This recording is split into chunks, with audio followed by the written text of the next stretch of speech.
রাত হলেই শ্যামপুর গ্রামে শুনশান নীরবতা নেমে আসে। এই নীরবতার মাঝে থাকে শুধুই পাতার মর্মর আওয়াজ আর ঝিঁঝিঁ পোকার ডাক। একটানা সেই ডাকে মোহনীয় হয়ে থাকে যেন কুসুমপুর গ্রাম। শুনশান নীরবতার এই গ্রামে আজ ও রাত নেমে এসেছে, কিন্তু প্রতিদিনের মতো চুপচাপ নেই কেউ। খেয়ে ঘুমিয়ে পড়ত যে কৃষক, সে ও এসে ভিড় করেছে কালনির শাখা নদী সুলিনার তীরে। ব্যাপার কিছুই না, সেখানে ভেসে উঠেছে এক মহিলার লাশ। সবাই যে যার মতো বলাবলি করছে, চিনতে চেষ্টা করছে লাশটাকে, কিন্তু কেউ চিনতে পারছে না। কারণ কেউ এই মহিলাকে খুন করে মাথাটা কেটে ফেলেছে। এখন চারদিকে লোক পাঠানো হয়েছে মাথার খোঁজে। মাথা খুঁজে না পাওয়া পর্যন্ত এই লাশ দাফন করার জন্য কেউ এগোচ্ছে না। এর মাঝেই কোন উতসুক জনতা গিয়ে দূর থেকে কাঠি দিয়ে লাশের হাত পা দেখার চেষ্টা করে চলেছে, কিন্তু কোন ফলাফল নেই। হাতে পায়ে কোনো চিহ্ন নেই যে লাশটাকে চেনা যায়। রাত যত বাড়তে থাকে তত ভিড় বাড়তে থাকে।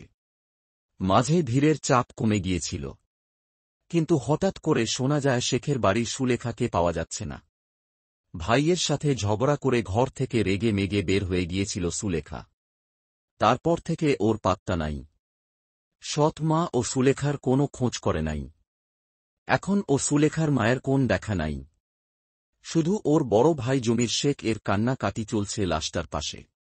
অনেকেই ওকে ধরে রাখার চেষ্টা করছে, কিন্তু পারছে না। বারবার আছাড় খেয়ে খেয়ে মরা কান্না জুড়ে দিয়েছে জামাল শেখ। ছোট বোন তাকে অনেক ভালোবাসছে। সকালে ঝগড়া হবার সময় বলেছিল, যা দূরে যাইয়া মরগা। এখন সেই কথা শুনিয়ে বলতে বলতে চিৎকার করে কেঁদে উঠল। কিন্তু লাশের পরিচয় পাওয়া গেল না। এর মাঝেই গ্রামের ৩ জন মুরব্বি এসে নিজেদের মাঝে বাহাস করতে লাগল। কেউ এই লাশ দাফন করতে চায়, কেউ নিয়ে ফেলতে চায় সেই পানিতে যেখান থেকে ভেসে এসেছে লাশ। কেউ কেউ জানাজা পড়ার জন্যই বসে থাকল, কিন্তু লাশের পরিচয় পাওয়া গেল না। এর মাঝেই একটা চিৎকার শুনে সবাই দৌড়ে গেল সেই চিৎকারের উৎসের দিকে। সেখানে এক 12-13 বছরের ছেলে মাটিতে হোঁচট খেয়ে উল্টে পড়ে আছে, কিন্তু চিৎকার করেছে ভয়ে। কারণ সে যে জিনিসটার সাথে হোঁচট খেয়েছে সেটা আর কিছু না, সেই বেওয়ারিশ লাশের মাথা।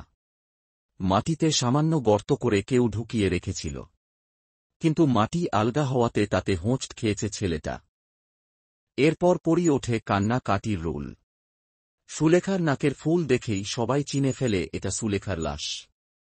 সাথে সাথেই 2-3 জন মিলে সেই লাশের মাথা নিয়ে এসে লাশের পাশে রাখে। মরা কান্না জুড়ে দেয় জামাল শেখ আর তার আত্মীয় স্বজনরা। নেক্সট পার্ট জানার জন্য লাইক কমেন্ট করে সাথে থাকুন। রাধে রাধে। ধন্যবাদ।